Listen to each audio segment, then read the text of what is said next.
didn't need to go all the way down to mile 0 because that was rough. That first mile, that's why nobody's down there. Ah. I didn't know, or I wouldn't have went down there.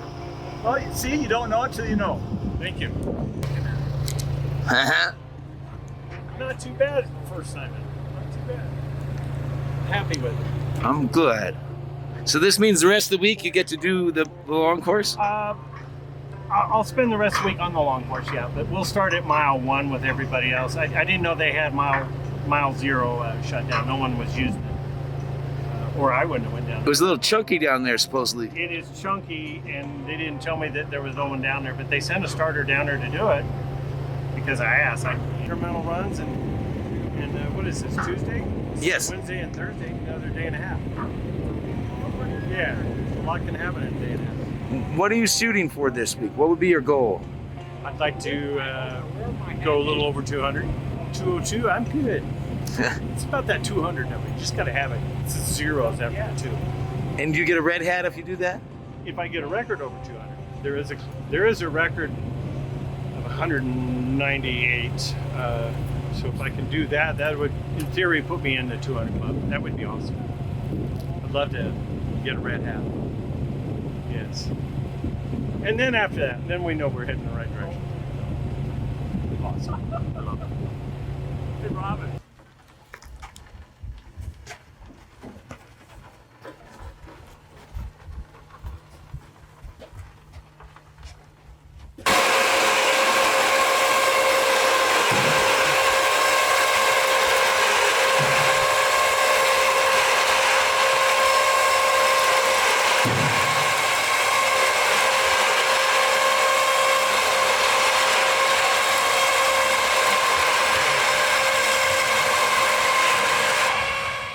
This story started back in 2002-ish.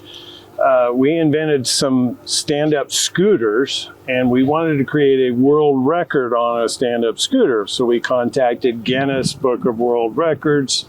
They said, there is no record such a thing, you'll have to establish one. So we got a hold of the AMA out of Ohio, and they told us of this bub event that was coming to take place, which was motorcycle and setting land speed records. So through the AMA, we met Delvane and the bub event, which is where we're at today, to run a stand-up scooter.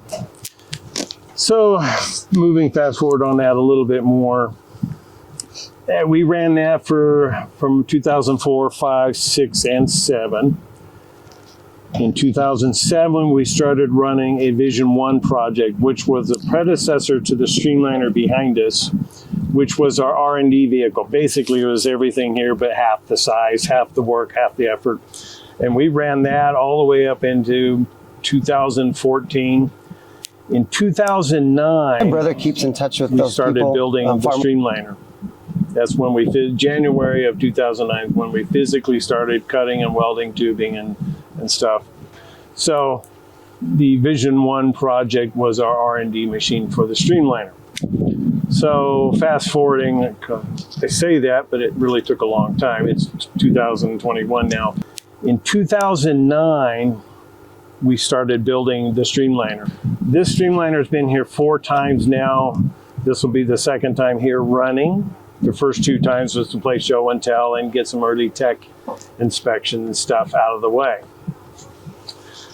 I'm currently the only one signed up to drive it. My brother wants to get back in the seat of it, but it's a real pain in the ass to get 2 drivers in the same bike and get this one officiated on the track. So I think you're waiting for next year. I think, yeah, we're gonna wait for a year or 2. We want to make sure that my brother can run this thing. If it's got any issues or problems, we want to make sure those are wired, just hammered out of it. And once that happens, then we'll take a year and bring me up here and put me in it. But my brother's right, putting 2 people in it at the same event becomes very, very difficult. So for right now, we're just going to let him drive it and see what it does and see how I can make it run.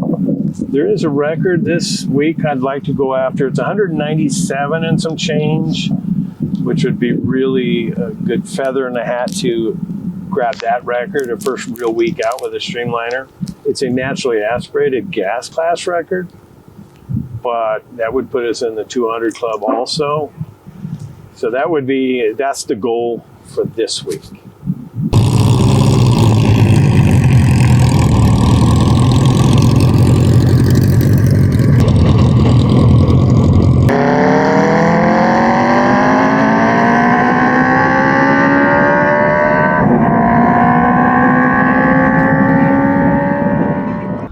Parachute's cool. I like it. It gives you a surge when it hits. Takes about 2 seconds for it to go all the way to the back and poof, do its thing. No big deal. Just drive right through it. You're dragging your butt back there somewhere, 100 feet behind you. So we'll go get back in line. Do it again. Video.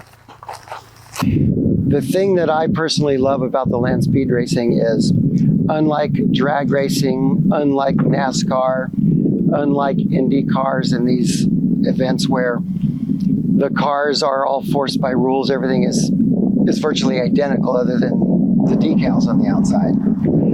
Out here, you can make anything as wild and creative as you like. There are no rules in your design other than there are some safety rules that you have to follow. You have to meet certain safety criteria. But other than that, if you can dream it up and build it, you can run it out here and you can still grab official records at the national and the international level.